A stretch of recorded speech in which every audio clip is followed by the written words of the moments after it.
Pour cette tempête meurtrière, baptisée Cynthia, on déplore malheureusement 53 victimes, mais personne n'a pu anticiper ce violent événement la surcôte. 6 jours plus tôt, une dépression se forme au large du Maroc. Personne n'imaginait encore ce que cette dépression allait faire comme catastrophe.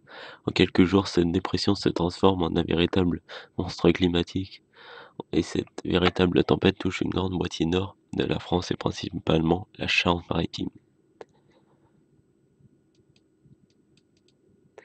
À partir du jeudi, 4 jours avant la tempête, les services météo commencent à parler de tempête pour le dimanche à la télé et à la radio.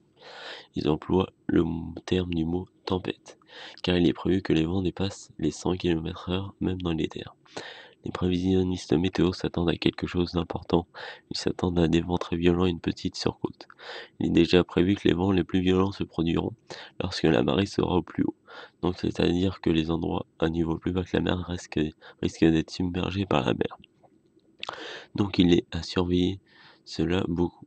Le samedi après-midi, une cellule de crise est déclenchée afin de discuter des règles de sécurité à prendre.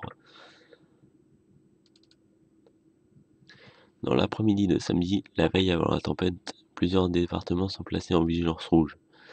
Depuis 1999, cela fait la deuxième fois qu'une vigilance rouge est déclenchée en France métropolitaine. La première alerte rouge avait été mise en place lors de la tempête du siècle de décembre 1999. Samedi après-midi, la veille de la tempête, les pompiers commencent à se préparer, ils s'équipent de tronçonneuses, etc. Les habitants de ces villages trouvaient le temps bien calme, le beau temps était même très présent, le soleil brillait sur la mer très calme. Le soir du 27 février, il faisait pas loin de 15 degrés près de l'Aiguillon-sur-Mer. Ceci est lié à la dépression qui véhiculait de l'air très chaud tropical. Ce soir-là, aucun élément ne montrait qu'une tempête arrivait, mais un élément était particulièrement visible pour les habitants. Les oiseaux n'étaient pas du tout là, c'était un calme plat. Vers 1 heure du matin, le vent se lève très rapidement à la Faute-sur-Mer, les vents atteignent très rapidement les 140 km/h pour se renforcer encore un peu plus par la suite. Ce qui est le plus catastrophique dans toute cette histoire, la tempête Cynthia arrive aux heures de la marée haute. Au revoir.